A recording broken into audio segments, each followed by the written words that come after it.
There's a couple of mats here at the front. You want to sit there?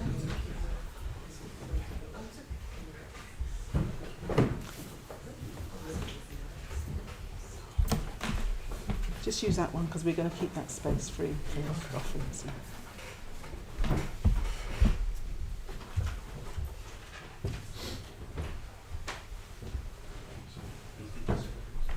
Yeah, and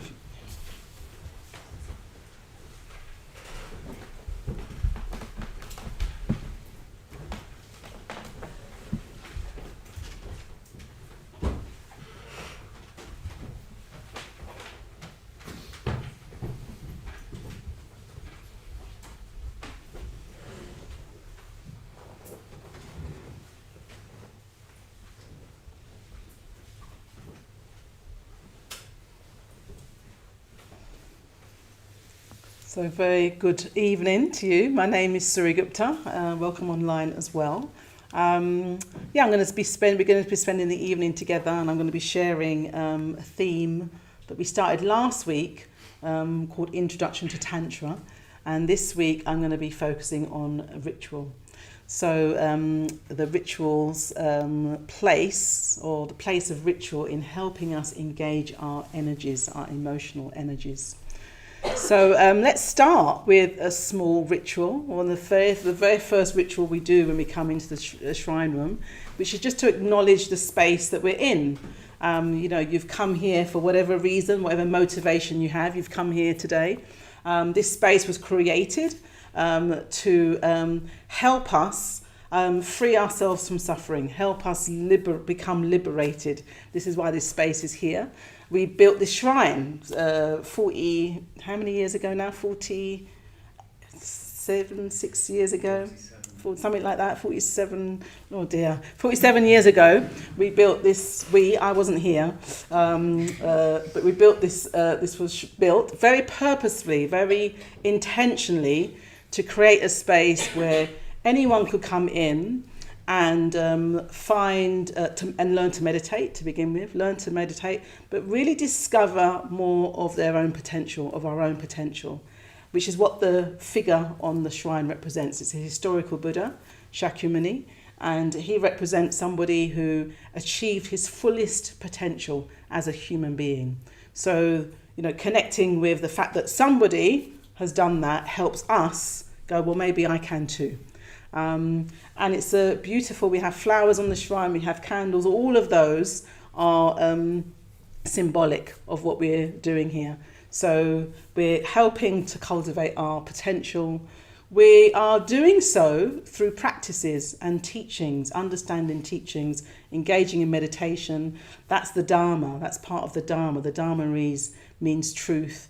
It means all the kind of tools, if you like, the methods and tools, the teachings that help us realise our potential. And then we're doing that with others. We're not alone. The teachings have come down from the Buddha through many, many other enlightened beings, many beings who have achieved liberation or very advanced stages of that. And the teachings have come down, and we're practicing those teachings. So we're learning from inspired beings, and we're also being together. We're also helping each other in being on the journey, whatever stage of the journey that we're on. So we have this ritual that we do where I salute the shrine. I salute the three jewels, we call them, the Buddha, Dharma and Sangha. We do so in call and response. It's an always Buddhist ritual. There's always an invitation. There's never like you have to join in. You choose to join in, you choose to participate because you have your own motivation. You have your own sort of curiosity.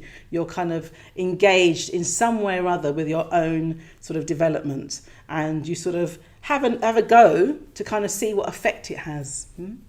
So call and response, we're going to salute the shrine and invite you to join in. And then at the end, so we just say Namo Buddhaya, Namo Dhammaya means hail to the Buddha, but we acknowledge the Dharma, we acknowledge the Sangha, the spiritual community. And then I do this kind of with Om Ah Hung at the end. So these are three mantras, Om Ah Hung, or C syllables.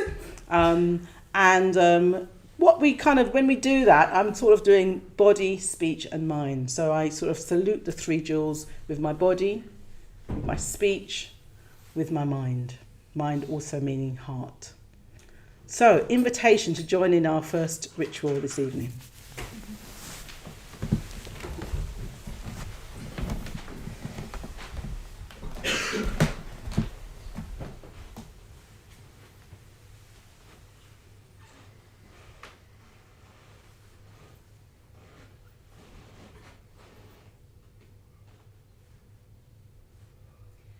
Namo Buddhaya.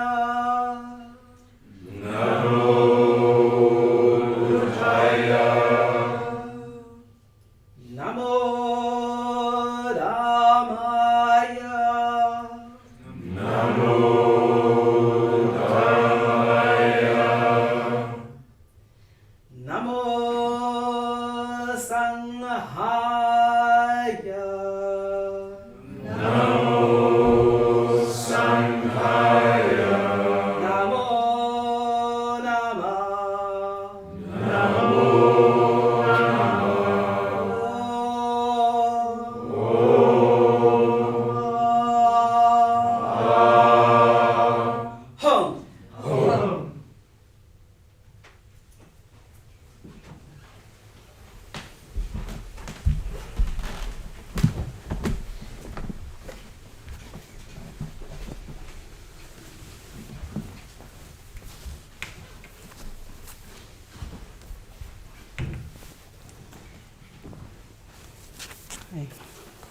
So let's just start with just arriving a little bit more fully into the space. So we're going to do a short body awareness and I'll lead us through that.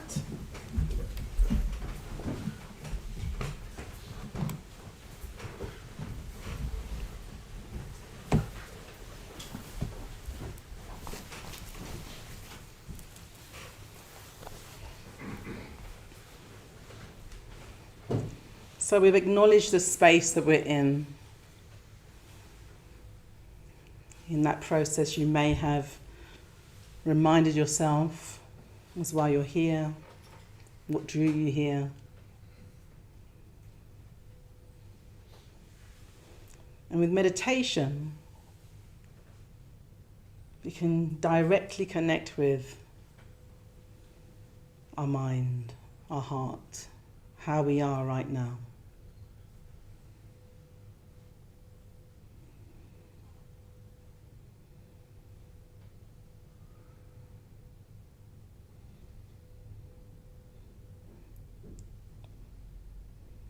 And a body awareness supports us in this.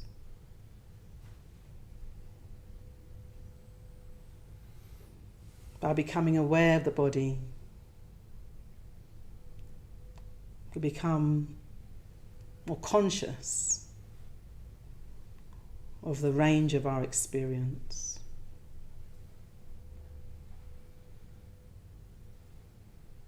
We connect or reconnect with more of our experience that we're having in the body.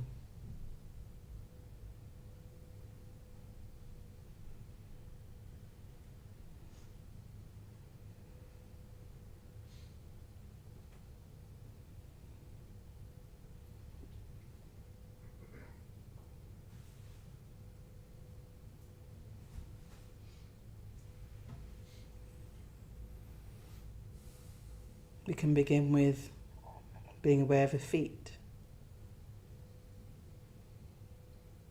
and the whole experience of sitting. So you've come from whatever activity you've come from. You find yourself now sitting on a chair or cushion, connecting with the ground.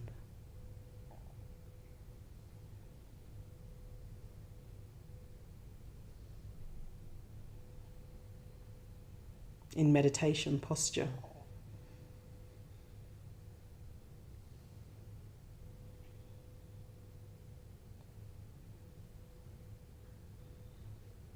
And just notice how that is to sit in a meditation posture, your feet on the ground, bottom on the cushion, knees on the ground or against a chair.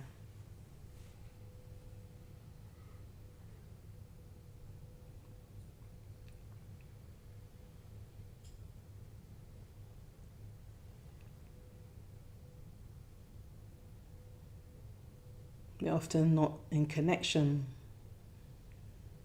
with ourselves fully and can lose connection with our physical experience.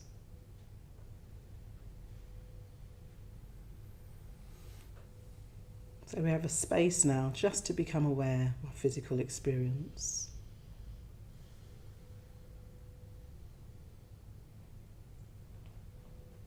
Feet touching ground, touching earth.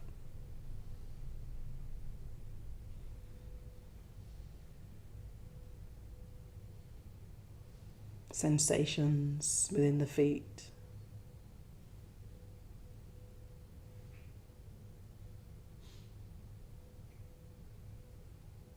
Shins and calves. Noticing what comes into awareness when we bring our shins and calves into mind. Knees.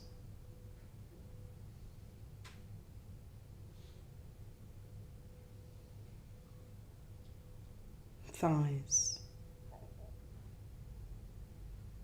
Noticing the aspect of your experience which feels solid. Bones.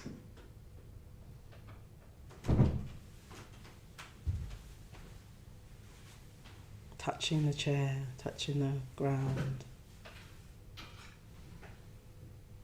Sitting bones.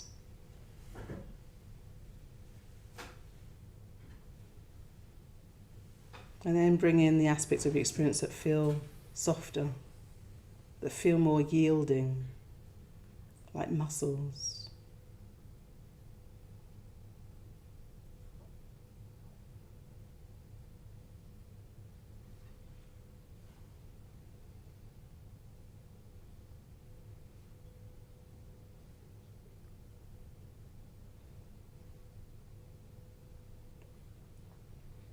Noticing different sensations through the lower half of your body.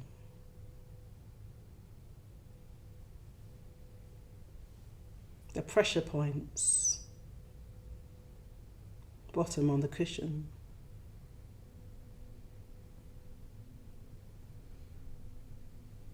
Knees touching ground or a surface, the chair.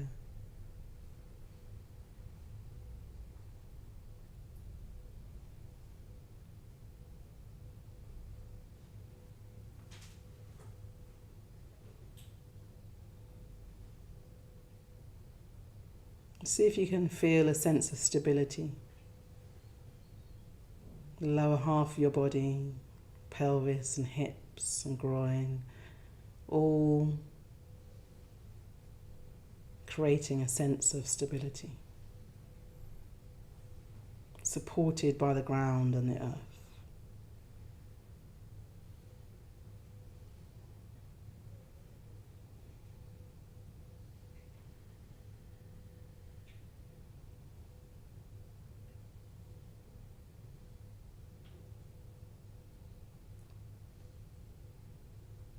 And then being aware of the upper body, the base of the spine,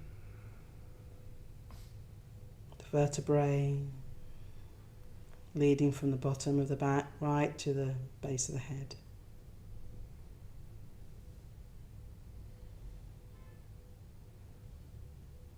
What comes into awareness when you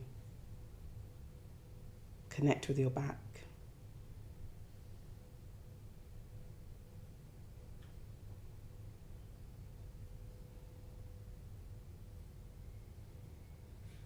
What draws your attention?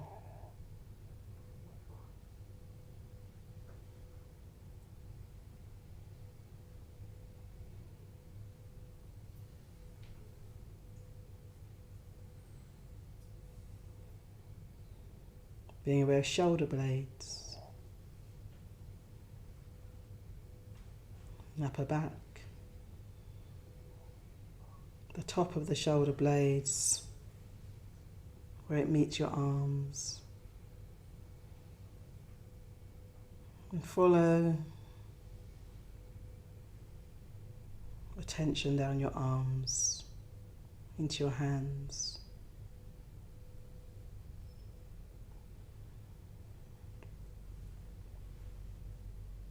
And noticing all the sensations in your hands, your arms, shoulders.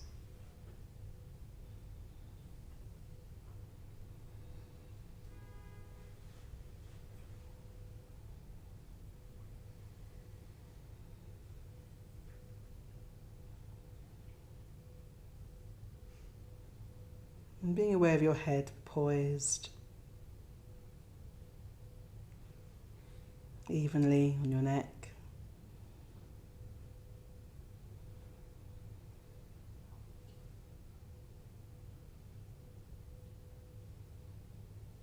And all the sensations.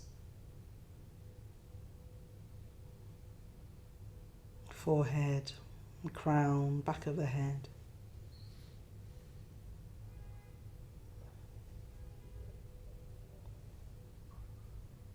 Being over your eyes, soft, resting right now.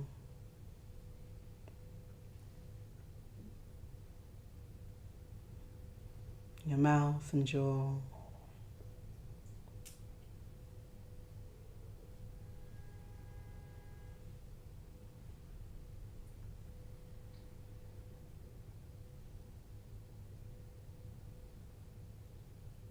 Being aware that you're breathing. The air is coming in through the nose, mouth, and then being released back into the space.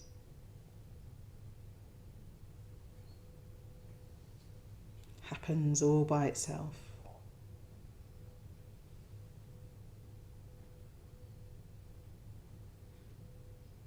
And create subtle movements in the body. Chest rising and falling. Belly rising and falling.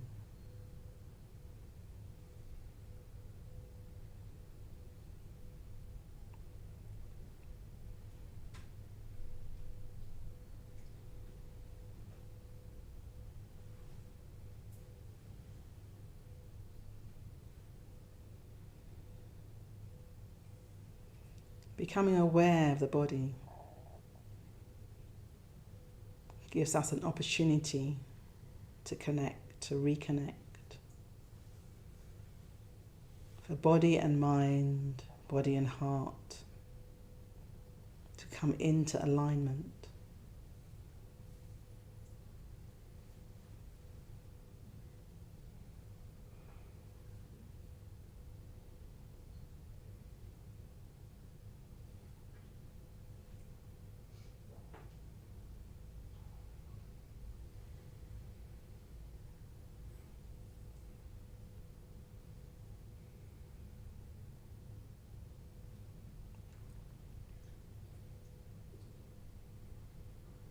And have a sense of how you are.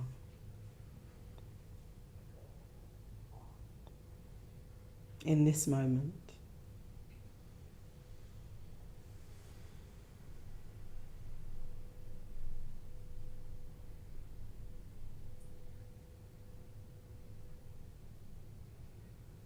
What's in your heart, your mind right now?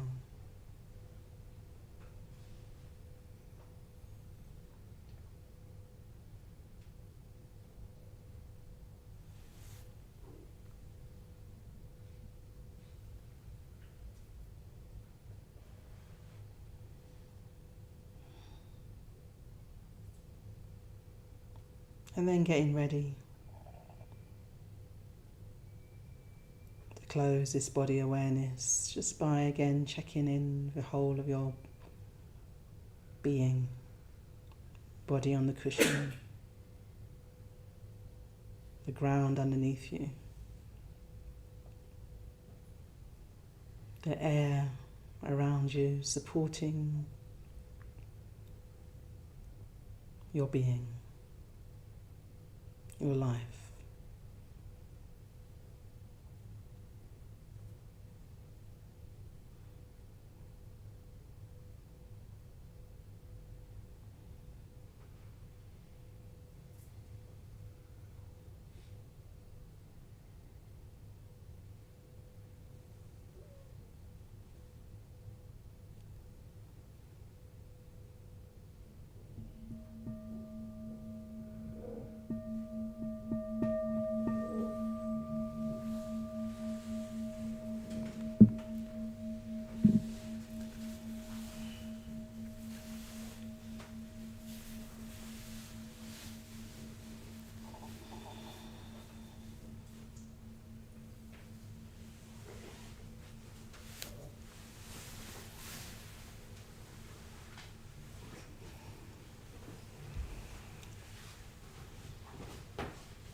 So I'll say a bit more about our theme and that we have this evening on ritual.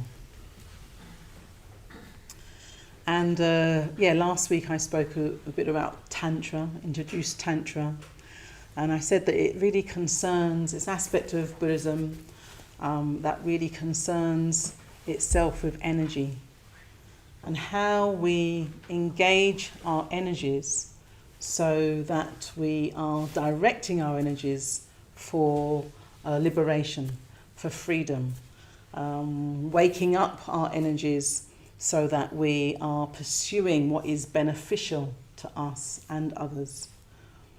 The word I used last week was a word called virya. Virya means energy in pursuit of the good, energy in pursuit of that which is beneficial, that which is skillful, that which is ultimately liberating. And liberating because we experience ourselves as limited. We experience ourselves as separate. We have our various conditioning that kind of tells us, who we are in the world, and our behaviours are sort of very much impacted by that. And if we have all our conditioning, wherever it comes from, family, school, religion, the culture around us, that is sort of informs our being, but it's not who Buddhism says, it's not who we essentially are. Buddhism is very clear that we are ultimately, we have this Buddha seed within us. We have the opportunity to be loving, compassionate, free beings that really, no longer, that our whole being can be one that has a beneficial effect in the world. That's what Buddhism said. That's what the Buddha, once he attained enlightenment, that's what he did. He was searching for the meaning of things. He was searching for, really, why am I here? What is it about? And really, when he looked deeply, he saw, gosh, actually, I'm born, I have all various experiences, and then I die. So what is really life about?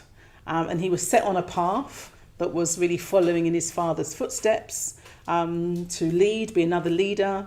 And he couldn't really escape from the fact, well, that's, he had a wonderful, wonderful life in many ways. Many people would sort of envy the life, that he had, because he had everything he needed. And yet he knew there was going to be suffering. He knew that there was old age, sickness, and death. So what was the meaning of his life when those were there? That's why he went on his journey. and he then attained liberation, called enlightenment. He saw what causes us suffering as human beings. And no matter what circumstance you're in, no matter if you've got all the great opportunities or your life's been really difficult, there's suffering. Just manifests differently for all of us. But there's basic suffering. He saw what we needed to do to overcome that. And he then spent the rest of his life, 40 plus years, 45 years, teaching. His whole presence was a beneficial one in the world. So yes, and then obviously Buddhism develops and has different ways it expresses itself. And there's a whole period of Buddhism that was really around what I introduced last week as Tantra.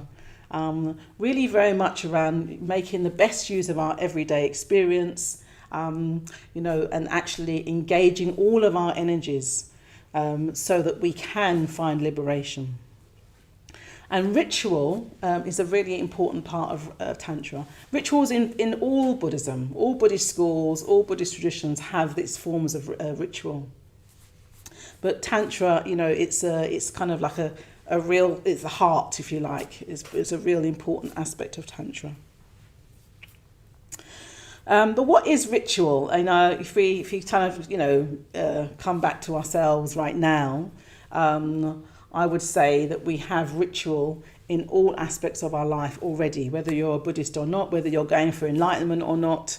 Ritual is already in our lives. So I got a definition, loads of different definitions of ritual, but this is one I thought was a good one. It said from Wikipedia, a ritual is a repeated, structured sequence of actions or behaviours that alters the internal or external state of an individual, group or environment. So a ritual is a repeated, structured sequence of... Okay, great. A ritual is a repeated, structured sequence of actions or behaviours that alters the internal or external state of an individual, group or environment. So it's just something that we repeatedly do, that we do because it has an effect on us. We like or we're drawn to the effect that this has. And it's something that we repeat, that we do regularly. And it's something that we can do personally with others, and that has an effect in inner and outer. Yeah, that's a very simple everyday definition of ritual. So some rituals, so we all have them. Some rituals we have are very conscious, that we know why we're doing this repeated set of actions, and we like the effect, and we continue to do it. Some are unconscious. We just do it. And, it might take somebody else to go, why'd you do that thing? I noticed the way you do that. What is that about? And then you go, oh, I didn't even realise I was doing that. So we have our unconscious rituals. Rituals are there, when we think of rituals, I often think of groups coming together. Sometimes rituals are there to mark certain things in life. So, when a baby's born, there's rituals. When marriage, engagement, death, the big events, the big life events, we have many rituals. Birthdays, there's a whole lots of rituals around birthdays that we have. Some rituals are very culturally specific, different cultures. One of the great things about travelling, isn't it? You see the different kind of rituals that people do that you think, oh, we don't do that where I'm from, or in families even as well. You might, if you, I remember when I was young, I went to stay with a family in Holland, in the middle of the countryside, and I'm from East London. So, they had different rituals than we did. And it was a fascinating thing for me. Like, what's this about? So some rituals are culturally specific or group specific. Some rituals happen at certain periods of our life. So it might be around, if you're a teenager, you might have certain rituals that you do. And then when you're older, there might be a completely different set of rituals. Yeah. So some might be age specific.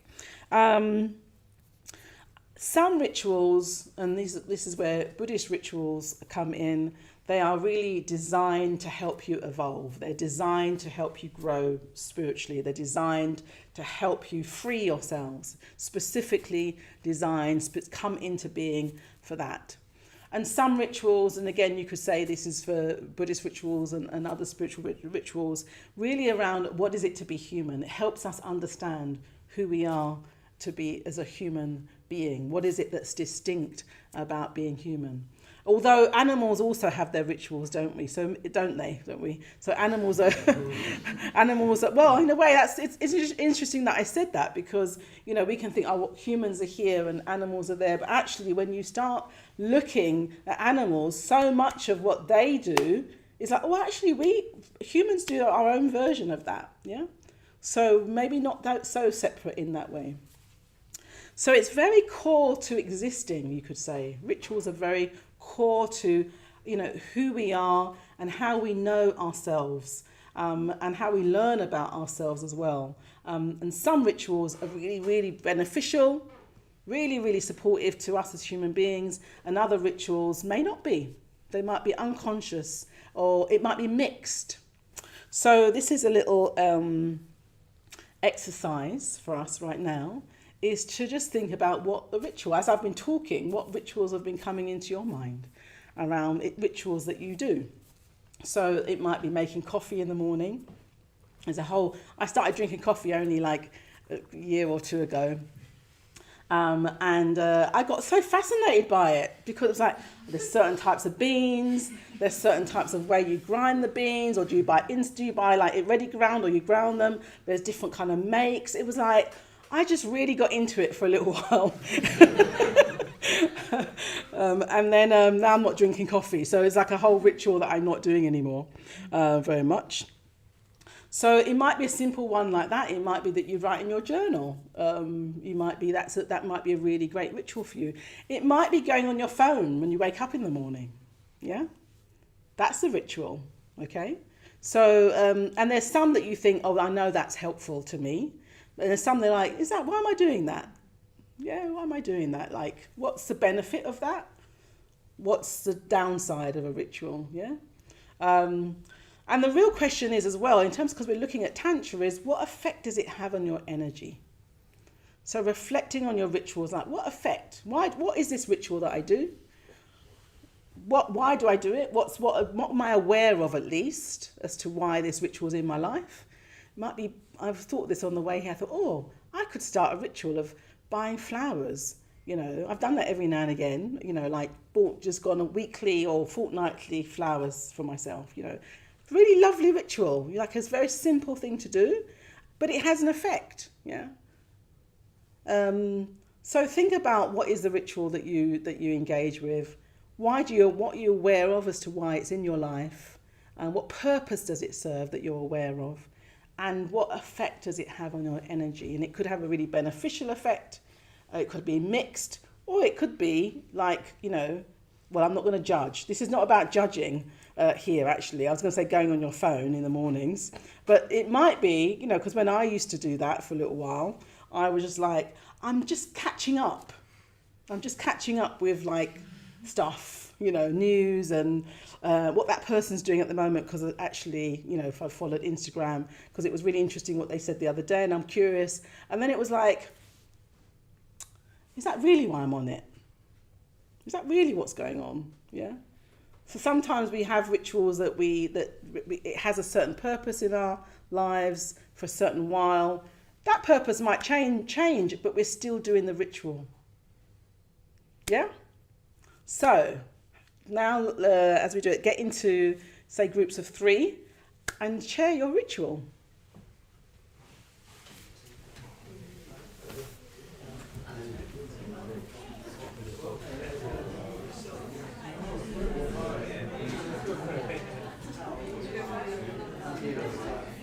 If you no, don't do 5 because we won't have time. Yeah, do pairs.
1 minute left.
Okay.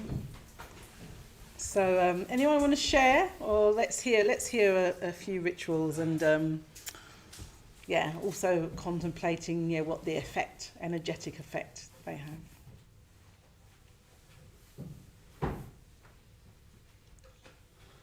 Yeah. I was saying how, for the most part, my routine is wholesome, but like the one thing I do is I do look at my phone, and I often look at American politics when I first wake up. And I was saying, like, I don't think it has an effect, but no, it does. Okay.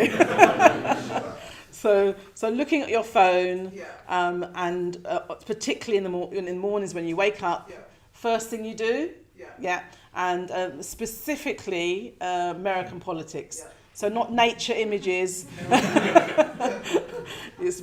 So, and again, so and in a way, what you've just done there, you've kind of got, actually, I'm assuming that, you're American, right? So, you want to stay informed. That's like your conscious understanding, right, as to why you do that.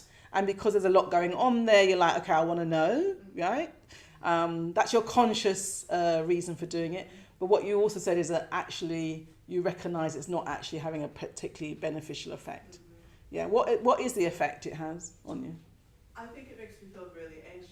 Yeah. And also like frustrated. Right. Yeah. And like powerless. Right. And Yeah. carries on to like other things throughout the day too. Gosh. So anxious, powerless. What was the other word? Frustrated. Yeah. And then you notice those emotions flowing through the day. Yeah. Yeah, I want to say, so what are we going to do about that? Okay. It's not like first thing in the morning. Right, yeah. And this is going to be interesting because, you like consciously, there's a reason why you do it. At the same time, it has a quite a negative effect by the sounds of it on you. And yet, actually, I already know when I say what we're going to do about it, I already know it's not necessarily going to be easy for you to just suddenly stop. Right, so we're gonna check in with Nika in a week or two, see how she's getting on. But because it's a habit already, and it has some significance for you. Yeah, thank you very much. Who else? Yeah, another one. Yes, I like you were saying with coffee. I realised that I make this association that if I want to read a book. I can get into books quite well these days now. I'm just saying, but I kind of, if it's a harder book, then I feel I can't read without a coffee. So, okay. Yeah. And it's kind of it's literally, if I don't have a coffee when I'm reading, something feels off. Right. There's just this grasping sort of lacking sort of. I'm trying to sort of almost draw energy. And I think it's probably just around this kind of, I'm trying to stabilise my energy by doing something quite engaging, and yet my brain wants to go to this fun, pleasurable, creamy oat milk. That's a really interesting one, isn't it? So you're engaging in reading, and you said particularly a hard book. So that kind of means something that needs a bit of your concentration, not just something you can just flit over. It actually needs your attention, more your full attention. And there's a part of you that's like, actually, I can't do this without the coffee. And it's going to be interesting, isn't it, to explore that. Like, what is that part of you that says, actually, I need coffee? I tried it today without coffee, and I actually found that energy was more stable. And right. focused. Yeah. Coffee, I feel satiated and happy. And tick the box. But So actually, you've done it before. You did it today, where you actually didn't have the coffee, and you noticed your energy was actually more stable. So that's something, again, we can tell ourselves, oh, I need the coffee, or actually that could be also society, culturally, kind of like, okay, you're going to do something hard, get your coffee. All the messaging that we get, in advertising and also what we hear other people do can also then go, oh, I need that thing. It's going to help me in some way. And then that's the thing about practice, Buddhism, like actually try that out. Like, does it really help? What effect does it really have? Because so much of what we do is impacted by others or impacted by what we're told or as advertising. So great that you're already trying it out and saying, actually, I don't know if I need the coffee. I think maybe I can sit and read and I can just do one thing. Because again, we also think we can't do one thing. We're told we've got to, be stimulated all the time, yeah, by lots of things. So great example. Let's hear one more. Yeah. Hi. I never spoke about this with people I was meant to be having a 3-minute discussion with, but I just thought about it now. I think I like walking. I can walk for like hours some days. I think I walk down the same roads. I don't really divert and go other routes. I think that's a bit chill. Yeah. So walking, and you walk in a certain route, Yeah, and you just enjoy walking down that route. I did, but I think it is now. I want to do different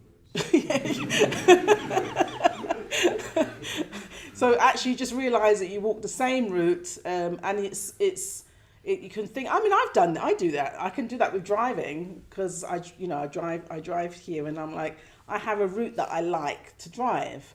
And then sometimes, or anywhere I go, I always have my the sat nav type thing on. It would tell me to go a different route, and I'm like, whoa, why? Why am I going a different route? And I can suddenly feel like, oh, hang on a minute, that's creating some kind of, very subtle, question, anxiety. Like, why is it telling me a different route?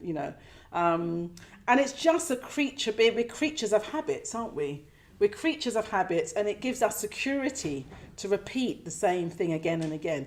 And sometimes I'll go down the different route and I'll be like, oh, this route is delightful. Why haven't I done this before? So actually it's good to kind of acknowledge that we like something. We think, okay, I do this thing, and you become conscious of it.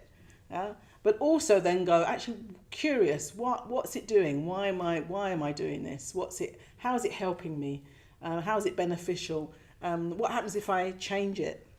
What happens if I change it? Oh, I just discover I can change it. And it might have no real consequence changing it, or it actually might open something up for you. A different way of thinking. That's what happened, yeah. A different way of thinking about your experience, your environment. It's quite interesting, isn't it? Because we might always have the same route home, and suddenly we might walk down a different street and we see a whole range of different housing, and it has a different atmosphere, and suddenly there's a bit more to our world. Yeah? Great, good. Okay, so I'll say more after the break around Buddhist rituals, but Buddhist rituals really are there to help us cultivate spiritual qualities. And sometimes they're helping us create very specific, spiritual qualities. And in a way I would say that that's what probably, ritual is very associated with religions. I know for myself, that I didn't have a very particularly, I wasn't sure what I thought about rituals when I started practicing. I wasn't sure what I thought about rituals because I grew up Christian. There was lots of rituals that we did, and I just followed along as a child. But at a certain point in my life, I was like, so why do we do this? What's the reason of standing up, saying these things, and sitting back down, and then doing this and doing that? I started asking questions around what the meaning of the rituals were. And then particularly, there was a certain ritual that, where you kind of get confirmed. I don't know if anyone's been a Christian here, but there was a ritual and I was a bit like, why am I doing that? Because you had to study for it. And I was just like, why am I studying for this thing, and what is it about? And I remember getting a bit kind of like, no, I don't want to engage in a ritual if I don't really know what it means. And then I said to my mum, I kept saying, Mum, I don't understand this. Oh, just follow the priest, And I was like, oh, and so I finally asked the priest, and I said, what is the purpose of this? Why am I doing this? And he said, just do what your mum says. And I was like, what? what? You know, she was like, just follow the priest, and she's like, just follow your mum. And I was like, and I know part of me just switched off at that point. I was like, I want better answers than this, really.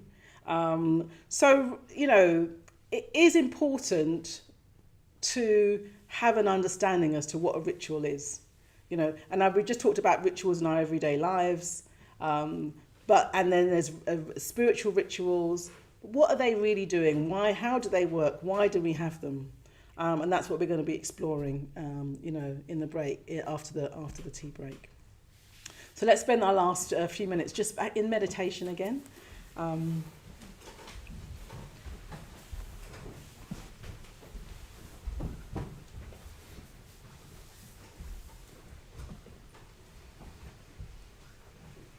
We'll do a short metta bhavana. Is anyone brand new to the class, by the way? No. Oh yeah, you're brand new. Welcome. Welcome. So metta bhavana. Metta is loving kindness. Bhavana means development, cultivation of. So we're really in this. We'll do it in just 3 stages.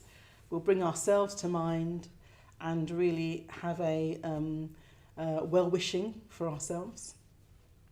We bring a friend to mind, bring our friend in and wish them well. And you can do that in lots of different ways, but one way is just to kind of see them, imagine them in your mind's eye. You don't have to visually see them, but have the sense of your friend, have a sense of yourself. And you're really just going to imagine that they are well, and that they're happy, and they're confident, and that they're growing. So imagine what that is for you, imagine what that is for your friend, and then we're going to bring all of ourselves here and then go out to the world.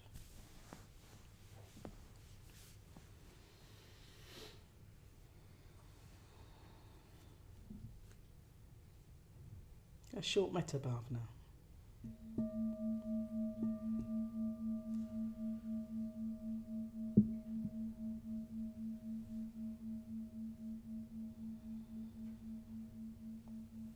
Bring yourself to mind, to heart.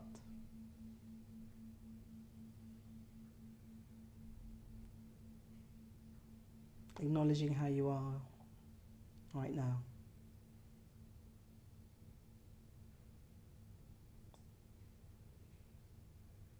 And whatever you find, just imagine yourself well, at ease, making progress, spiritual progress.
including a friend.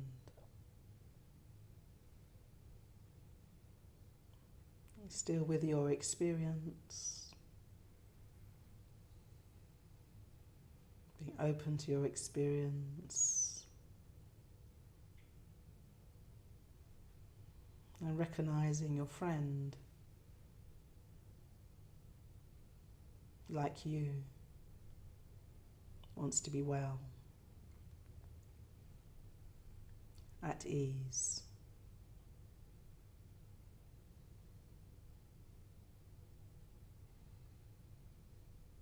Wants to be confident and making progress.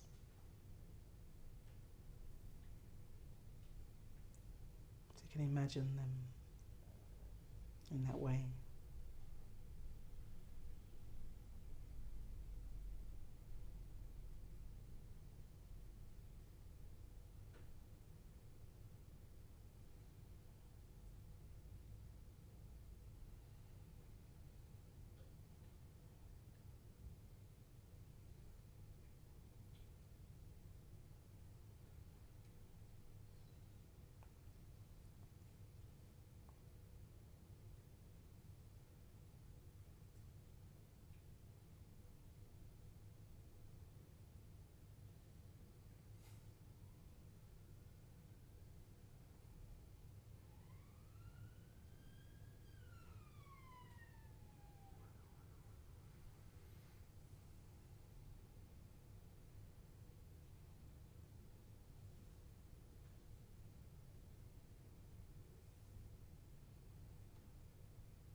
And broadening out,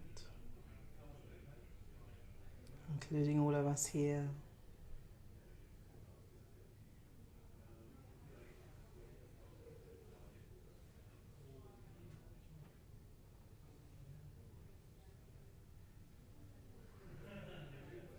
All those we've connected with today.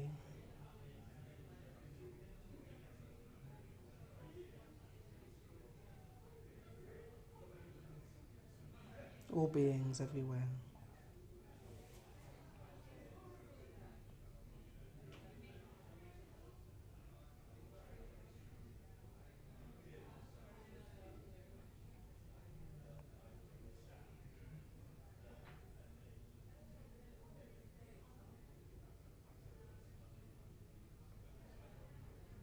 May all beings be well.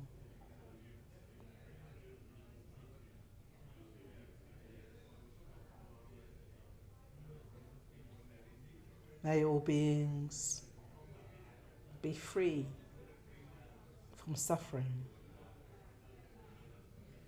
and the causes of suffering.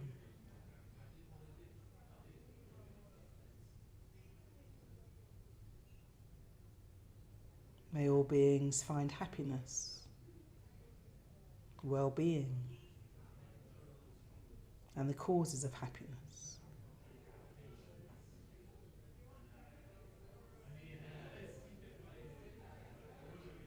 Beings on the land, beings in the sea, beings in the sky. May all beings be well. May we all make spiritual progress.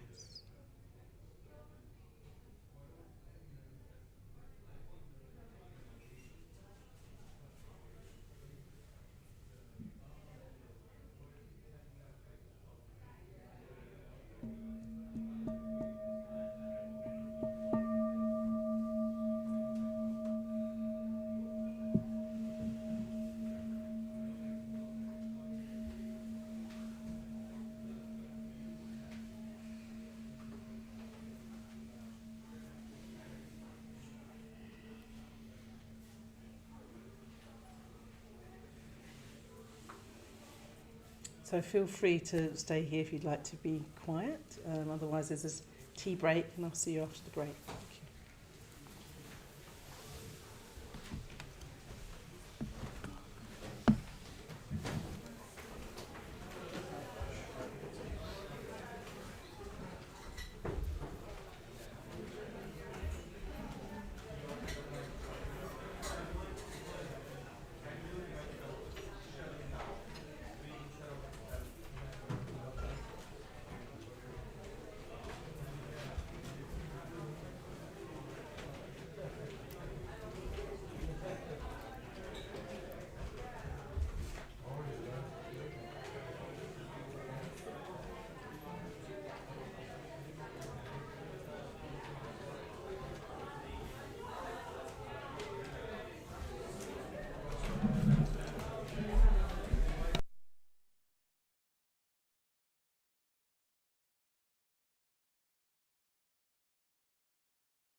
So welcome back. So I'll just sort of recap a little bit in case anyone's just arrived. So we're exploring Tantra. We'd explored it last week, and we looked specifically at how we work with our energy last week. And I said that really Tantra concerns itself predominantly, Tantric Buddhism I should say, because there's different forms of Tantra, but Tantric Buddhism concerns itself with how we work with our energy. And I use that word virya. It's cultivating virya, this energy that's in pursuit of the good, that's in pursuit of the skillful, ethically skillful, that's in pursuit of what's beautiful, what's connecting, uniting. And yes, as I said, but really what Tantra is a whole body of work. A whole body of work that's developed over time that includes all these sort of practices and teachings that support our liberation.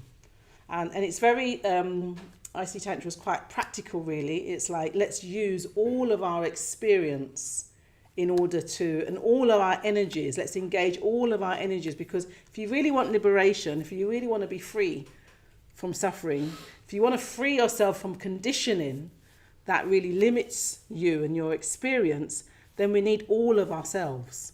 We need to, not just the time that we spend on the cushion meditating, we need to use all aspects of our lives.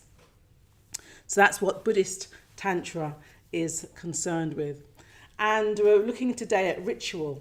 So ritual is part of Buddhism. I mean, when the Buddha became enlightened, when Siddhartha, the man, became enlightened, he was engaging with ritual straight away. I mean, he was anyway. It's just he was living in that world where ritual was probably just a very normal part of experience. But the way what I was reflecting on was like, for example, when he became enlightened, before he got up and started teaching, sharing his wisdom, he spent weeks just absorbing his experience, absorbing his enlightenment experience. And he spent some of that time gazing at a tree, really taking in the tree that sheltered him, the Bodhi tree. It sheltered him during his pivotal experience. And his experience is quite dramatic. He sort of goes on this long journey. Well, it took 6 years or so. Goes on this journey. It's quite quick, isn't it? From non-enlightenment to enlightenment. Manage your expectations. It might not happen that quickly. So it takes him 6 years. And then he recognises he's on the verge of this breakthrough.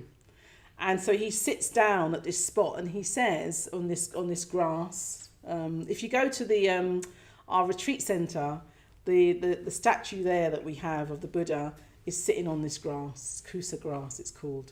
So he sits on this grass, makes a cushion for himself, and he says, I'm going to paraphrase now, I'm not going to get off this spot until I'm enlightened. My blood may dry up, my bones will wither, and I'm not going to get up until enlightenment is achieved.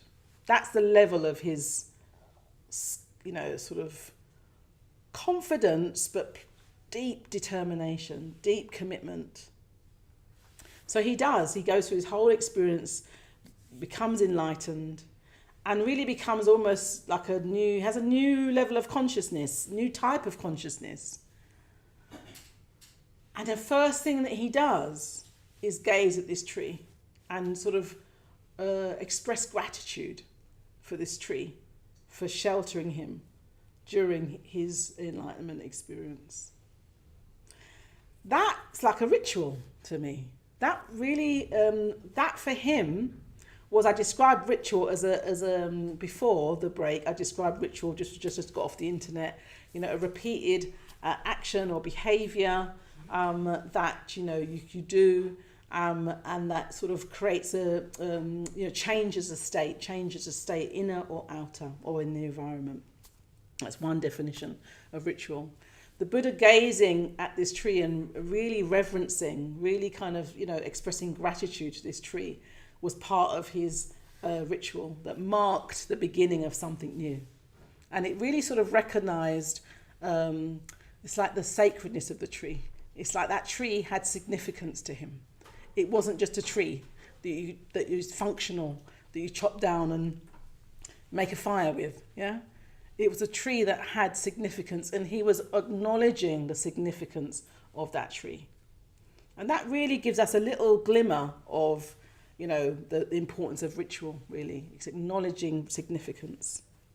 I talked before the break around, the rituals I went as a child when I was going to church with my family, and how, I got to a certain point where I wanted to understand why we're doing some of these rituals.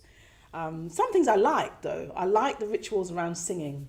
There was something around singing. I was in the choir, and we'd sing for, weddings and christenings, and we got paid as well as a child, and that was part of the ritual.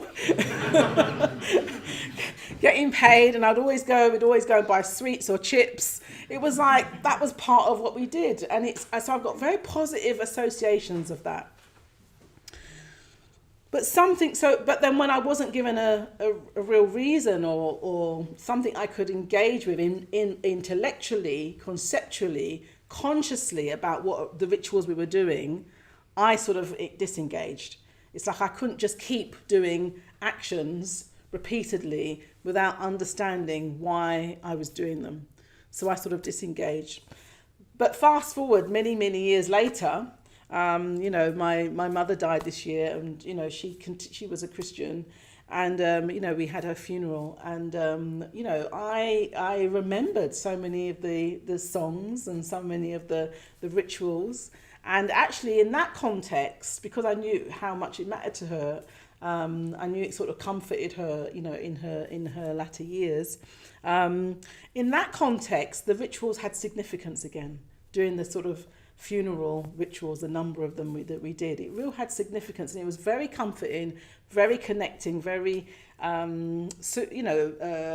uplifting as well, knowing that there were some things we could do that would support us to absorb the experience we were going through and to send her on her way, well. So Buddhist rituals, very much, really from the very beginning, there was rituals. When the Buddha, had food, he did a ritual. He did his alms round, which is where he went with his bowl with his followers, and he would sometimes just stand there, and people would just put food in his bowl, or he'd go from hut to hut, village to village, and people would give him food. And the part of the ritual was anything that puts in the bowl, you receive. And there was a whole tradition of that again in that context, in that culture. So people really did. It was like an honor for them to do that. It's an honor to give to people that were committing their whole lives to the spiritual life. So lots of rituals right there from the very beginning. The full moon is often a time of ritual as well. Recognizing that we live in a seasonal world. We live in a world that kind of expresses the changes of seasons and times of day. And when the full moon is there, that has a kind of cosmic significance. So again, it's like, well, how do we be in the natural world in a way that recognizes its significance? It's not just there like a backdrop. It actually has an effect on us when the moon is full. So again, that's there in the Buddhist stories. A lot of the significant events of the Buddha's life happen during the full moon. This is a definition of a ritual that Bhante Sangharakshita said that he really liked, that explained what we do in terms of Buddhist ritual. So this is from Erich Fromm, who was a psychoanalyst. And he was very much saying that really, ritual basically helps us bring together our rational and irrational, or our conscious and unconscious selves or mind. So this is what he said, this is Erich Fromm said ritual is. He said it's a shared action expressive of common strivings, rooted in common values. Shared action, expressive of common strivings, rooted in common values. So, so that is shared action. So Buddhist ritual mostly happens collectively, although, I'll do rituals by myself at home as well. But when I do that, I'm often still thinking of others. Like I imagine I'm in a group, or I'm got actual people in my mind when I'm doing rituals. So it's like I never think of myself as like I'm just doing it for myself. It's like what I'm doing will have a beneficial effect, or in the world. Yeah. So that helps us if you're doing rituals at home. Like always think actually what you're doing is going to be beneficial, and bring others to mind. You can imagine people are there with you when you're doing the ritual.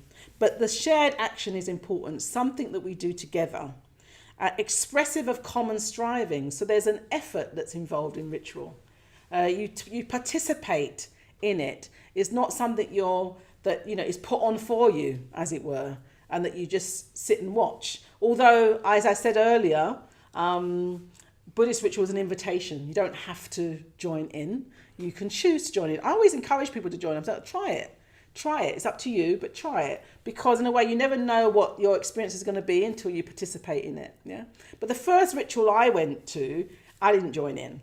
I kind of watched it all. Partly because I'd only been meditating for 2 weeks. So I really knew nothing, really, very little. The ritual, I sort of walked into the York Hall up the road, which is quite a big space, and they were having a huge celebration of, it was a death celebration, death anniversary, which was a whole new concept for me, like a death celebration of one of Sangharakshita's teachers, who was called Dada Rinpoche.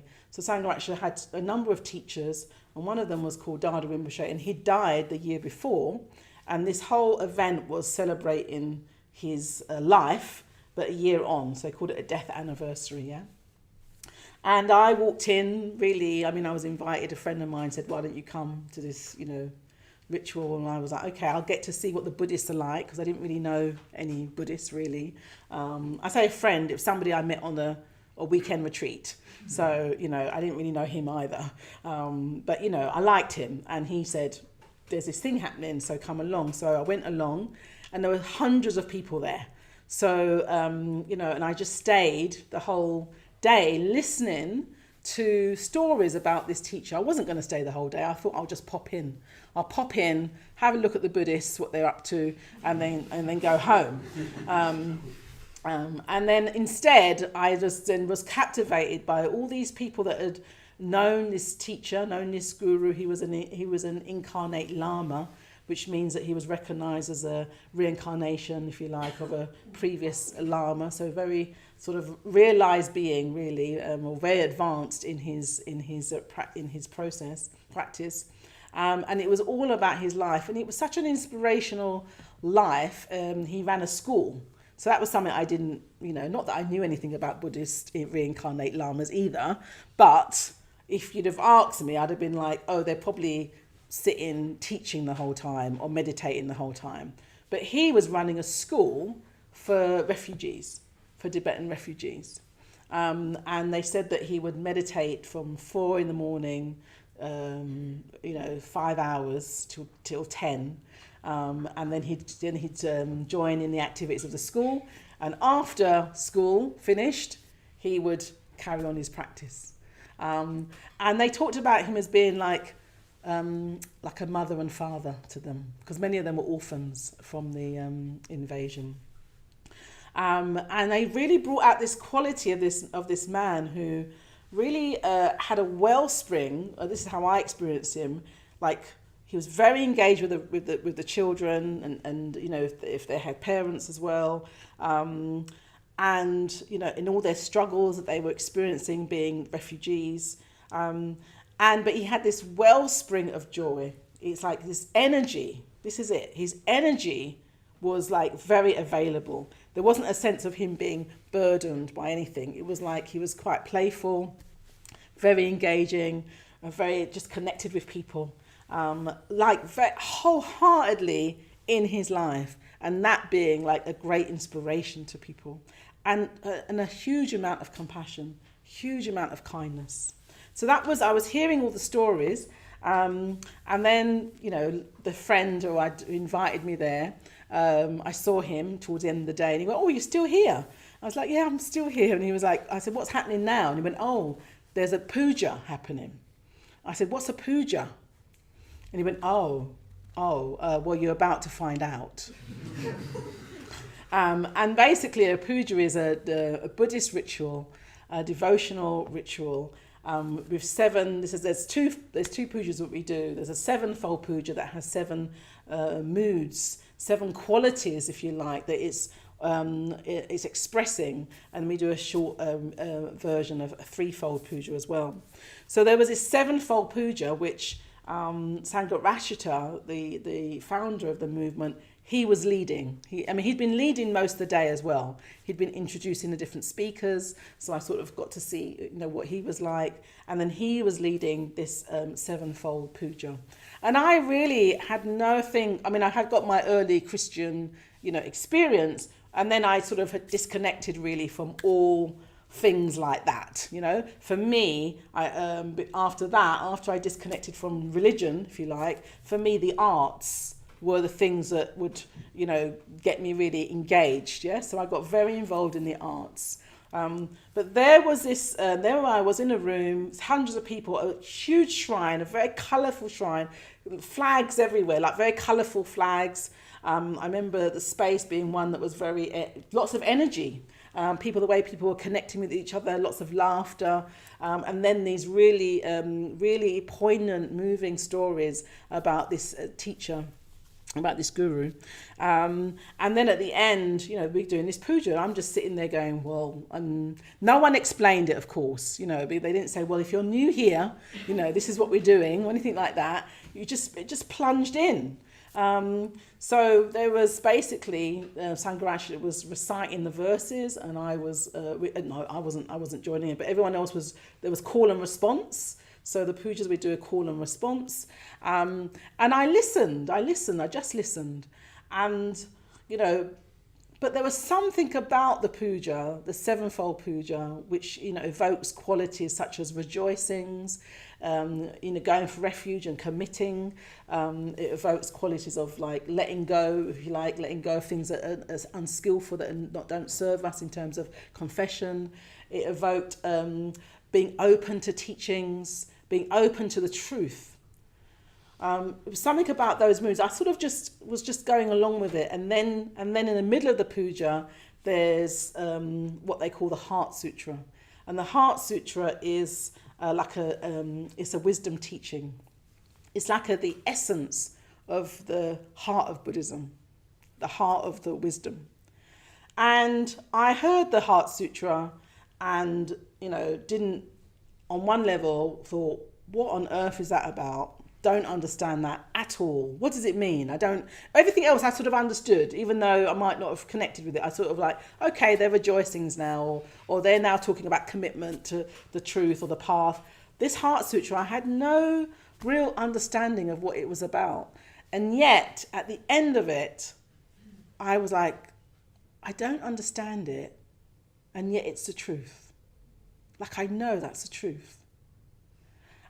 And then we finished the puja. And during the puja, people were prostrating, like they were bowing to the shrine, coming up to this picture of the man who died, and they were bowing to the shrine. Some of them were like throwing themselves along the floor, and part of me was like, "Oh my God, this is terrible! What are they doing?" You know.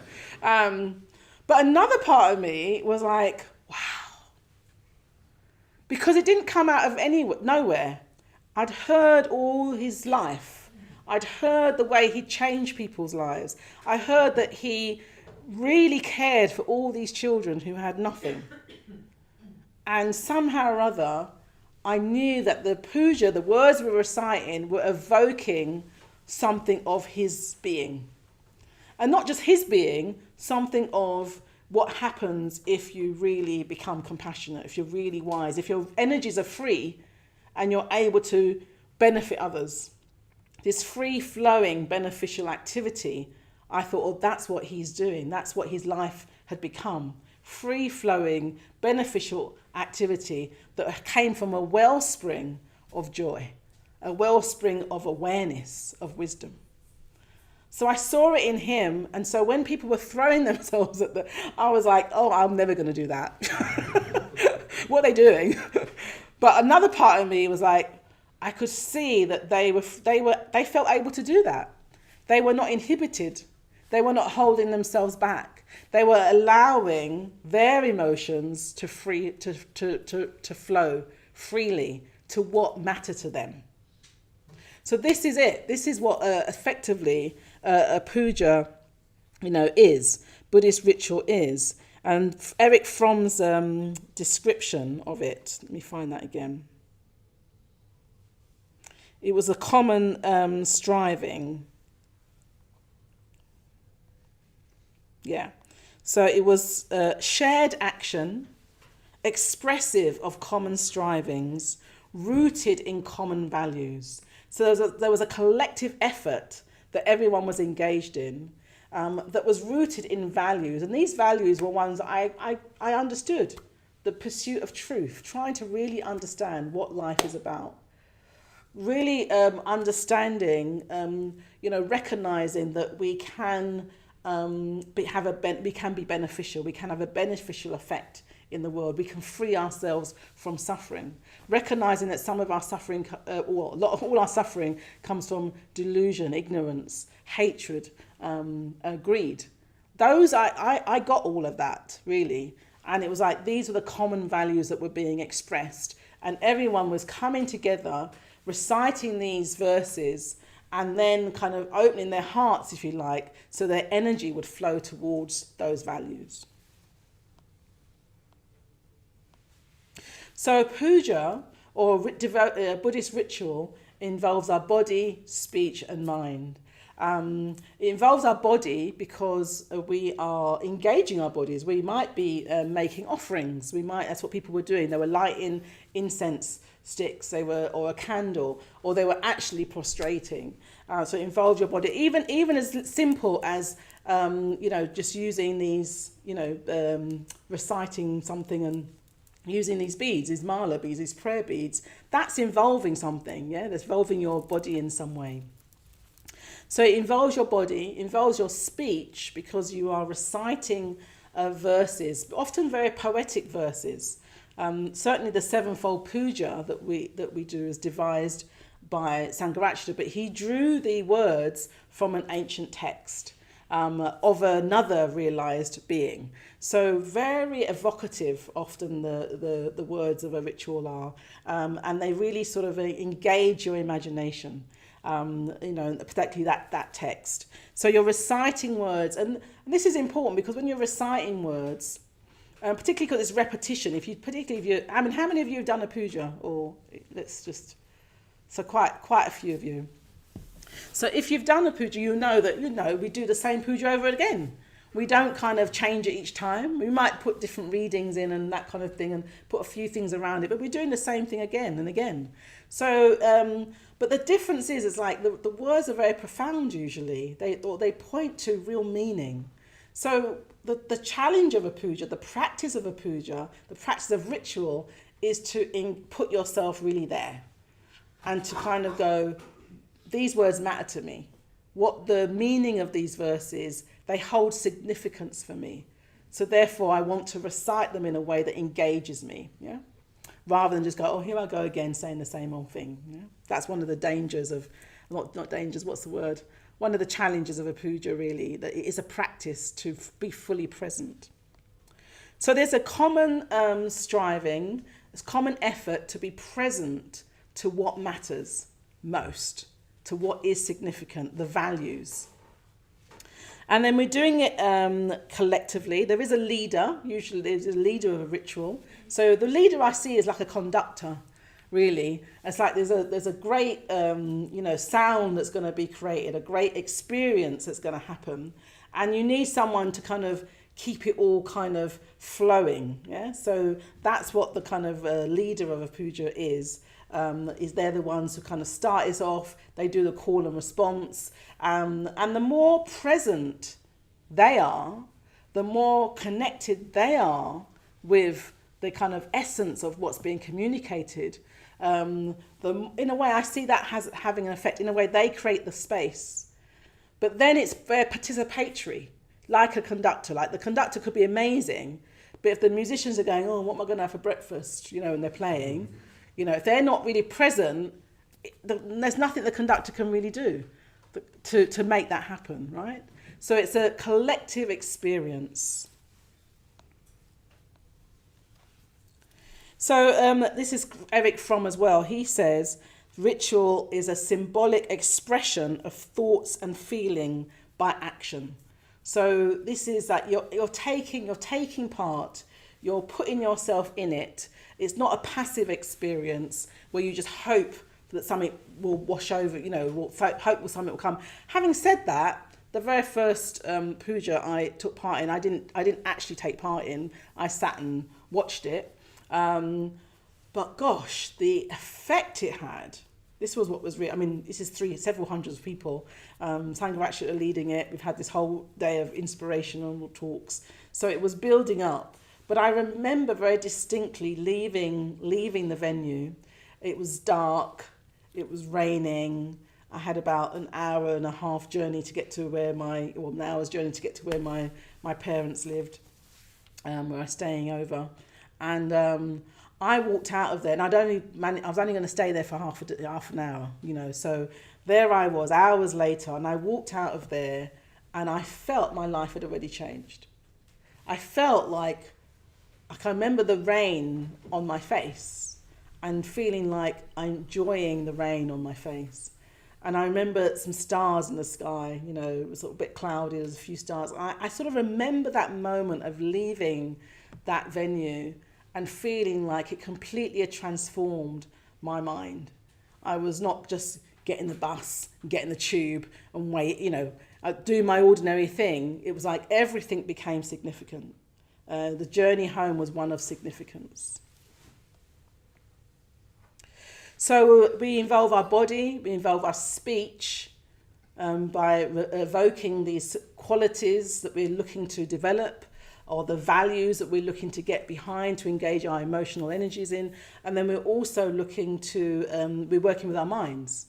Because even during a great ritual, your mind might go off to what am I going to do, what am I going to make for dinner later.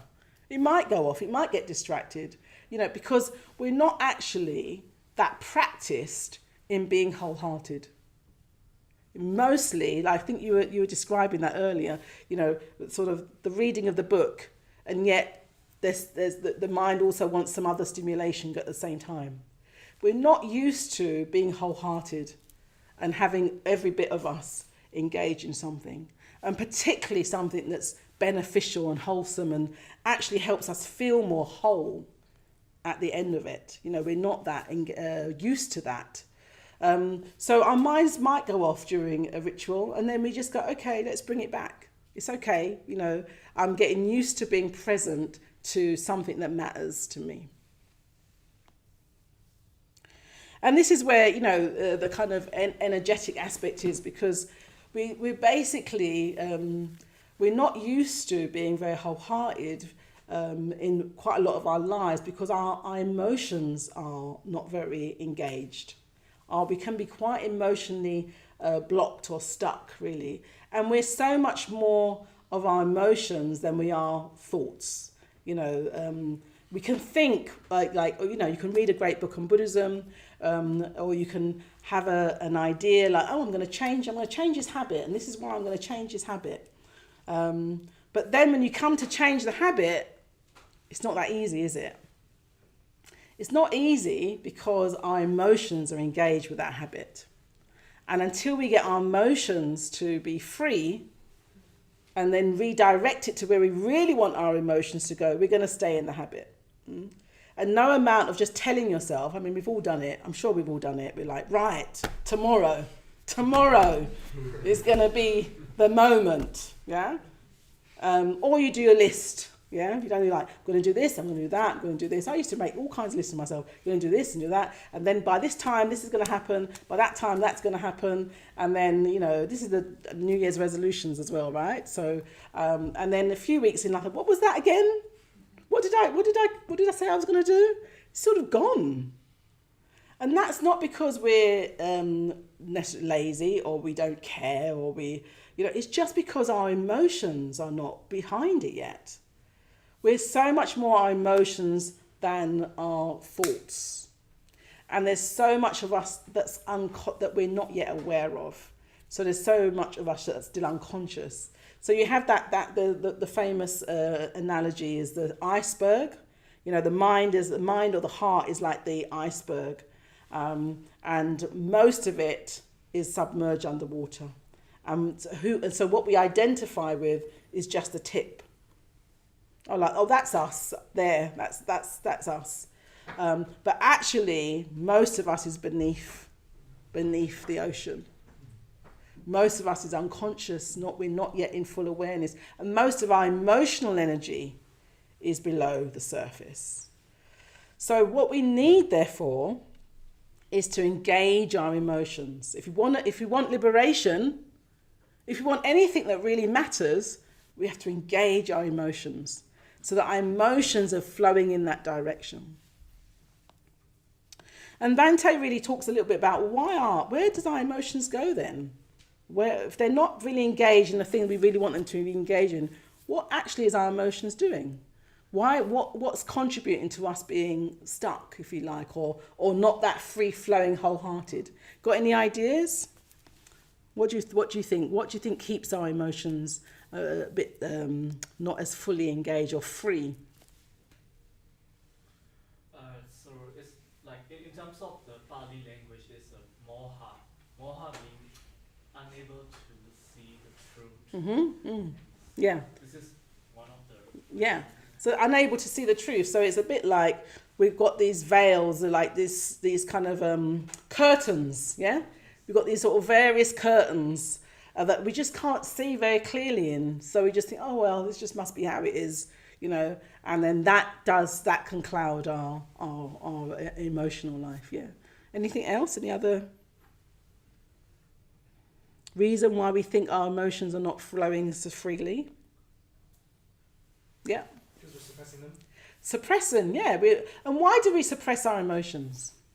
You got that? Go on, answer that. You don't want to be with our experience. Yeah, it's hard to be with our experience sometimes. And Sangha says, actually, sometimes life has just been difficult. We've had frustrations, we might have had disappointments, we've had some heartbreak here and there, we've had things that haven't worked out. And how do we process all of that? Does society give us space to process that? Yeah. Sometimes that's not the response. If you probably had this experience where you want to share an experience you've had with somebody because it's been painful or difficult, and then they just haven't received it, or they've gone, like as a child, they're there, don't worry about it, and then that will affect us, yeah? So we learn habits around and end up suppressing our emotions. So that is definitely something that we do.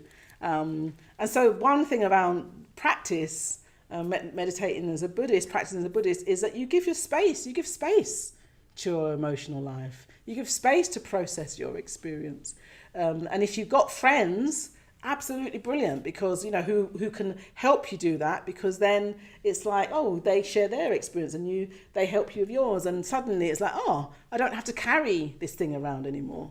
I can actually let it go because I've understood what it means. Yeah, I'm not parking it. So another thing that he says that affects our emotional engagement, our ability for emotions to flow, is the work that we might do. So again, I think it's work, but it's any kind of routine, that you're not really engaged with. So again, sometimes work, you see it sometimes on the tube, it's a bit like, here I am again, commuting to work. And, you can just see some people might be really like looking forward to their work, but some people it's like, you can just see, oh, it's we just got to do it. Yeah. So much of life can be about surviving. I've got to do these things to get this thing so I can, live. And whilst that's on some level, that is just part of what it is to be human. Another level is like, are we sensitive to the effect of that? Yeah. And how can we be more alive? How can we be more engaged in whatever the work is? And if the work is really dulling, really hard, really unhelpful, then it is like, oh, actually, is there another way I could do this? Is there another way I could be earning my income, or another, even different department? I mean, I work as a coach and, with professionals, and it's often like, what is the effect that work's having, and how can we either change a situation, change our way we look at it, get some more support so that work is, not having a deleterious effect, But Bhante Dangwach said that is one of the reasons why we can be a bit, sort of stuck. I would say it's more like routines that we're in, and when we're not really engaged with our purpose. Yeah. So like, how can work, the work you do, the work you want to do, help you connect more to purpose in some way or other. And then lastly, he says it's, some of our energies just get frittered away. So we lose some of our emotional energy just in distracted behavior, and also negative communication as well. So this is really, he has a whole list of negative communications we can get in, from criticizing others to gossiping to complaining. Basically there's a whole list of things, which is being judgmental of others, kind of like, where we just decide that we're not gonna, when we're kind of like disconnecting from people, like blocking. So there's a whole thing that we do in our communication as well that can, he says, it ends up leaking our energies away. And I always think, okay, if there's something I'm not enjoying or not liking in, that's happening, I'm like, okay, what's the way I can engage with this that's going to engage me more, engage my emotions, not let them get flat, yeah? Or not let them get repressed. So what is it I can do constructively, creatively with this situation? When we ignore things, they don't necessarily go away. But sometimes we have to think, what's the right time for me to work with this situation as well? And what supports do you need? Yeah. So find creative ways to deal with, challenging situations rather than repressing them or ignoring them, or just getting angry, and complaining. It's like, what's a creative response? So those are ways that our energies can get leaked away. And then it's like, well, what helps us? What helps us, engage our energies? So lots of things can help us. Some of the kind of physical practices like yoga, qigong, they work with the mind and the body. So, going for a walk in nature can kind of help us engage our energies, because we're in nature, we're connected to more than us, and we're seeing there's more to our experience, and that nature is having an effect on us. So suddenly we're not just stuck in the kind of narrative we might have. Yeah. So going out for nature, engaging with nature is a really good way.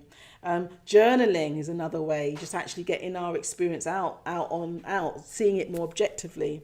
Exercises like qigong or yoga.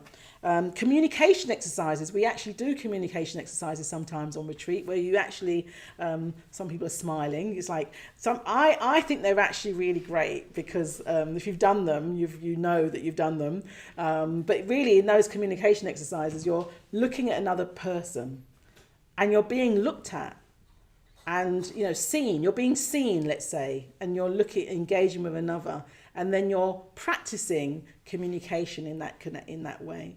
You're saying some words. The words don't actually mean anything, but you're just connecting with another human being. And actually, there can be really profound experiences. Actually, just learning to connect with another person, really, in that way.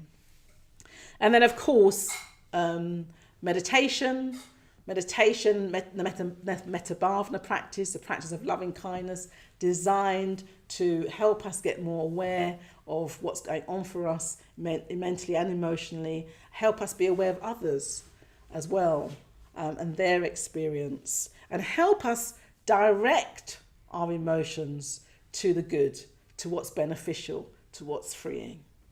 And then puja. So this is where ritual really, really comes in, because in a ritual space, firstly, you know, this is a ritual space we're in a shrine room, we've created a shrine. So you create, I mean, I would encourage everyone to really have some kind of shrine. And a shrine is just a focal point in your space which holds something of meaning for you, holds something of beauty and meaning. So it could be a picture of a mountain, something that just draws you in. It could be a Buddha figure, but it could be a flower, a candle. It could just be something where you think, when I sit here, I'm connected to more of me. I'm not just a functional being that has to get stuff done, you know. I'm not necessarily what I think I am either. I'm discovering who I am. So creating something in your space that you go to regularly that reminds you of that, lifts you up, as it were. So you're not just in the reeds. You're actually taking in, having more perspective. So, and Buddhist shrines will have lots of colour, lots of ritual implements. So I've got some ritual implements with me. This is one, a prayer wheel. And I was saying earlier that I didn't really get these, didn't really understand them. I'm like, what was this supposed to do, you know? But then I went to the Himalayas this year, my first trip to India, and in Kalimpong, and so many people would just walk about, you know, and be, you know, using these prayer wheels. And then you had huge prayer wheels in front of monasteries where you would just spin round. So the idea is they all have like mantras, and mantra is expressive of a spiritual quality. So this is probably Om Mani Padme Hum, which is the spiritual quality of compassion. And the idea is that as you spin them round, prayers are going out into the world. So the more you spin them, the more prayers are just going out, you know. And it had quite a strong effect being in a space where, like, randomly you see somebody going like that, you know. Because you thought, for me, I was like, oh, at that moment, they're wishing well-being for everybody. At that moment, they've got compassion in their minds, yeah. Whether or not they did or not, I don't know, but that's what I saw. And you had lots of prayer flags as well there, just again everywhere. And again, the idea is the prayer flags, you know, are kind of saying, they're kind of sending compassion to the winds. They kind of say, may all beings be well, may all beings be happy, may all beings be free of suffering. And again, seeing that, the effect it has, or quite subtly, was quite strong. This is another ritual implement. This is called a Vajra. A Vajra, they often have these on Tibetan shrines. And we have them. It's one of my favourite implements. And this represents transformation. It represents the transformation of the negative into the positive. It represents that it's possible to do that because it's all energy. Yeah, our negative emotions. And Tantra says, don't be afraid of your negative emotions. It's energy. You don't have to indulge your negative emotions. You don't have to indulge them because, as in act on them. You don't have to act on them, but you have to be aware of them and be aware of the effect of them, aware of the suffering it causes, yeah? But then the Vajra says they can get transformed. Set your intention to transform negative energy and do that in puja, do that in a ritual. Just setting your intention, setting your aspiration, making that the effort that the value that you want, rather than like, oh, I'm angry and nothing I can do about it. No, loads of energy in anger. Yeah, in a way, partly we're, as it was said earlier, the repression. If we repress our anger, we're repressing all this energy, and then we're also repressing the positive. Can we hold the Vajra? So this one. So I always say this because we have these on shrines. I'm like, let them. They sit on the shrine to look. They look kind of great on a shrine, but hold them. And if you like for me, sometimes I'll just pick up a ritual implement, and suddenly, like it's a symbol, right? It's a symbol. Suddenly, I'm in touch with the meaning of the symbol more than if I just necessarily just gaze at it. Yeah. So do hold them. This is another one. When can you pass it around? Oh, I could pass it around, couldn't I? Good idea. Yeah, why don't I pass it around? I'll pass that one around, yeah. I won't pass this one. This one's sharp. It's a small purba. But you see, it's got the similar spokes that the Vajra has, yeah? And Vajra, another way of thinking about Vajra, which is what is being passed around, is like diamond thunderbolt. So it's got the energy of a diamond thunderbolt. Think of like a thunder, a clap of thunder, that's made of diamonds. That's one way of thinking of it, isn't it? Like imagine thunder, that when it's a storm, the lightning and the sound, yeah?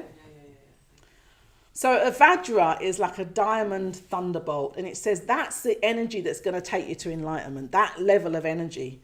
And the energy that's going to help you unblock emotions and help you transform your anger, whatever the irritation is you're going through, is also like strong, yeah. So this has got Vajra on it, but the Purba is another way of, it's like a peg. It's a peg, like they have a tent. I've done a whole talk on the Purba actually online if you're really interested in it. But a Purba is like a tent peg, but I see it as like it's also like a demon dagger.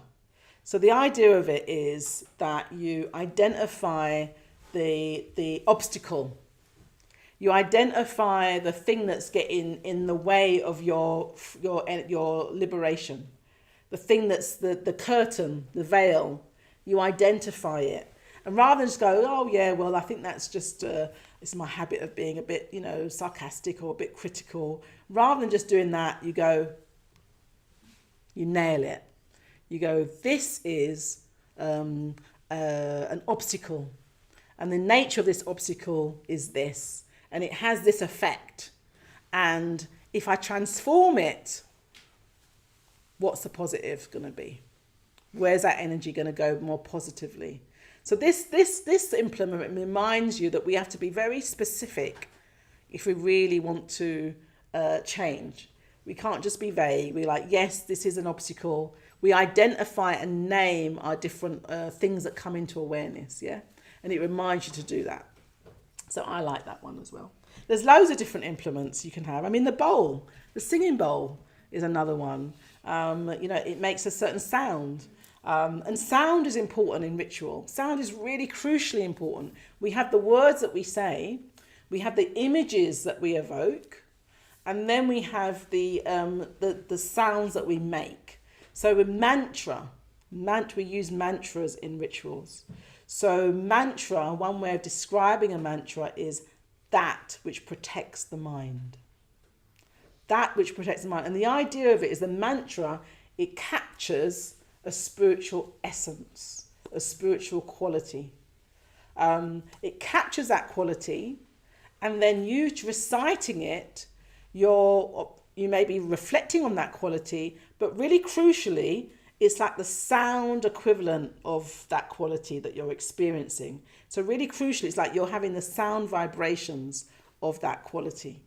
And it's the idea that you can't really be in a negative frame of mind if you've got a powerful sound quality that you're reciting that's actually having a positive effect on the body. So I've done this, and it's interesting. I know when my son was young, I remember a couple of times he had an accident, and he was like, once he was screaming, and I was like, oh my God, we had to kind of get help and things. But I then remembered the mantra. So I recited the mantra, and he immediately calmed down. It was amazing. I was like, oh, that was like magic. And I thought, oh yeah, he's heard that mantra a lot. And it's a very soothing mantra. So straight away, basically his nervous system was impacted by that sound. So Buddhist mantras hold these spiritual qualities that have a profound effect on the mind, protects the mind. So we're also using that in ritual as well.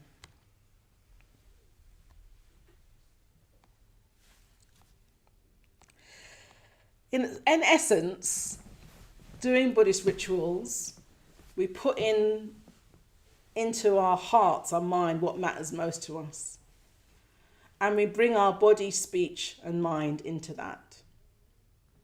And we do so to engage our emotions. We do so we can learn to be wholehearted with what truly does matter. And if you're doing that as a practice, it supports you to do that in your life.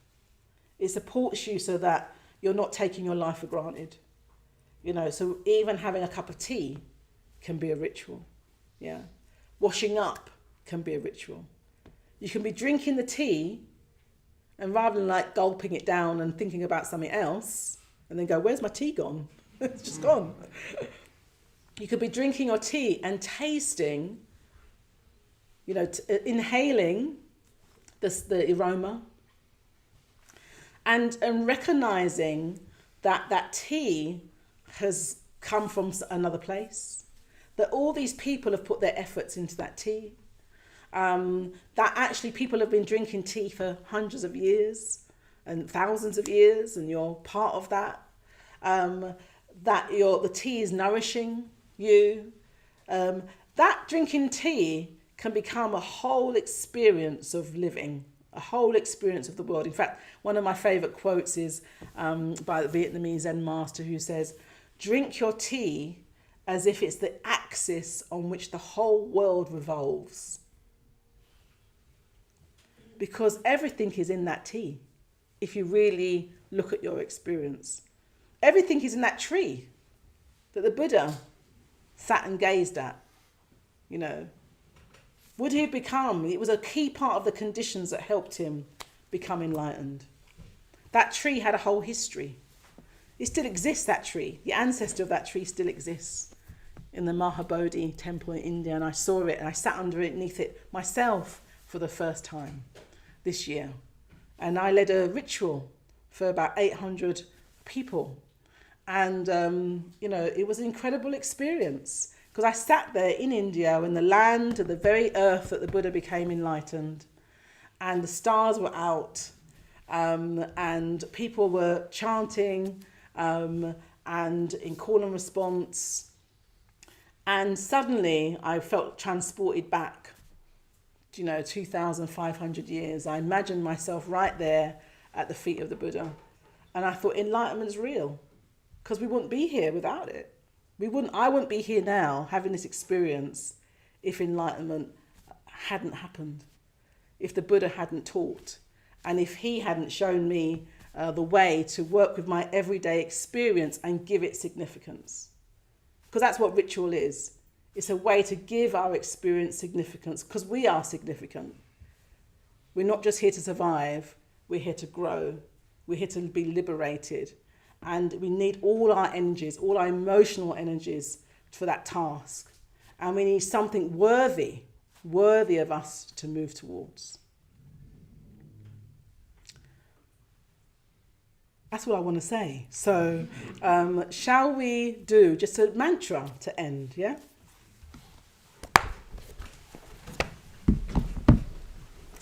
So we'll do a mantra.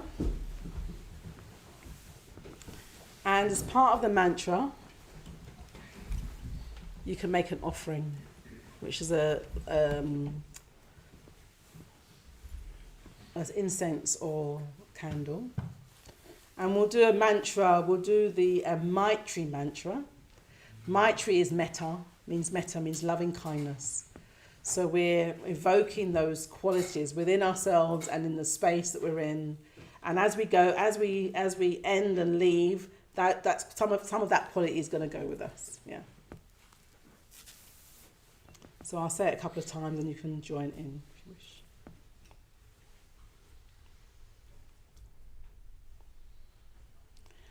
Om Maitri, Maha Maitri, Maitri Swaha.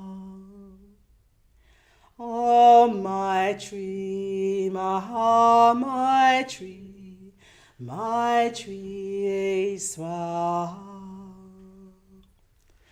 Om Maitri, Maha Maitri, Maitri Swaha. Om Maitri, Maha Maitri, Maitri Swaha. Om Maitri, Maha Maitri, Maitri Swaha. Om Maitri, Maha Maitri, Maitri Swaha. Om Maitri, Maha Maitri, Maitri Swaha. Om Maitri, Maha Maitri, Maitri Swaha. Om Maitri, Maha Maitri, Maitri Swaha. Om Maitri, Maha Maitri, Maitri Swaha. Om Maitri, Maha Maitri, Maitri Swaha. Om Maitri, Maha Maitri, Maitri Swaha. Om Maitri, Maha Maitri, thank you. Maitri Swaha. Om Maitri, Maha Maitri, Maitri Swaha.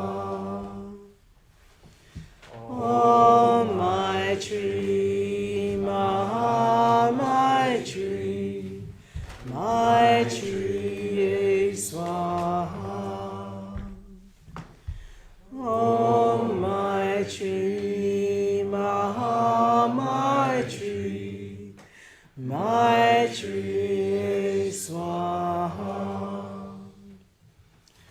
Om Maitri, Maha Maitri, Maitri Swaha. Om Maitri, Maha Maitri, Maitri Swaha.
Maitri, Maitri Swaha.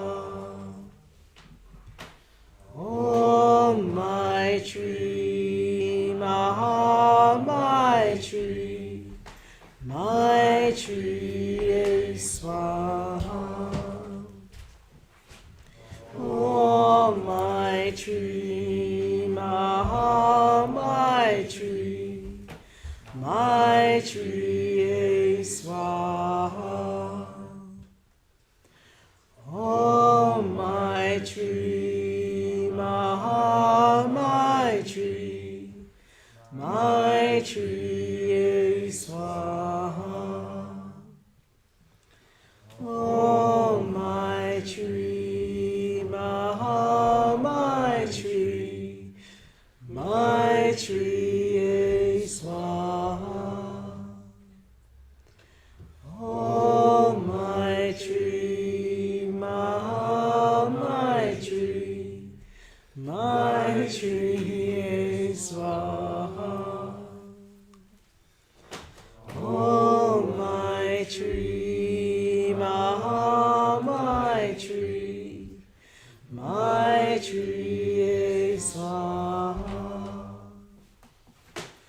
Om Maitri, Maha Maitri, Maitri Swaha. Om Maitri, Maha Maitri, Maitri Swaha. Om Maitri, Maha Maitri, Maitri Swaha. Om Maitri, Maha Maitri, Maitri Swaha. Om Maitri, Maha Maitri, Maitri Swaha. Om Maitri, Maha Maitri, Maitri Swaha.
Thank you for sharing practice today.